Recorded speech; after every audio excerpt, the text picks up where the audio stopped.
সেইকাৰণে জুবিনদাক বহুত ভাল লাগে আৰু জুবিনদাই কি কৈছে শুনক আপোনালোকে আৰু শুনি আপোনালোকৰ মনত কি অনুভৱ হয় মোক কমেণ্ট ছেকশ্যনত কমেণ্ট কৰি জনাব শুনক জুবিনদাই কি কৈছে জন লেননৰ কথা এটা ক'ম নেকি মই কওকচোন জন লেনটো জানো বিটলছৰ জন লেনন মানে 5 বছৰ বয়সত স্কুলত মানে মাষ্টৰে সুধিছিলে মানে চব ষ্টুডেণ্টছক সুধিছে যে কোনে লাইফত কি হ'ব পাৰা কি হ'ব বিচাৰা সেইটো লিখা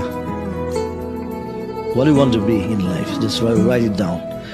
সবে লিখিছে কোনোবা ডাক্তৰ লিখিছে ইঞ্জিনিয়াৰ লিখিছে পাইলট লিখিছে কিবা লিখিছে 5 বছৰ দেই বয়স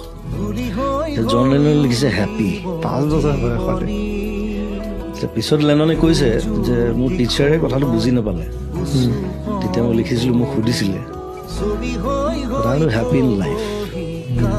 বেলেগ নহয় চ' মই কথাটো ভাল পাওঁ ফ'ল'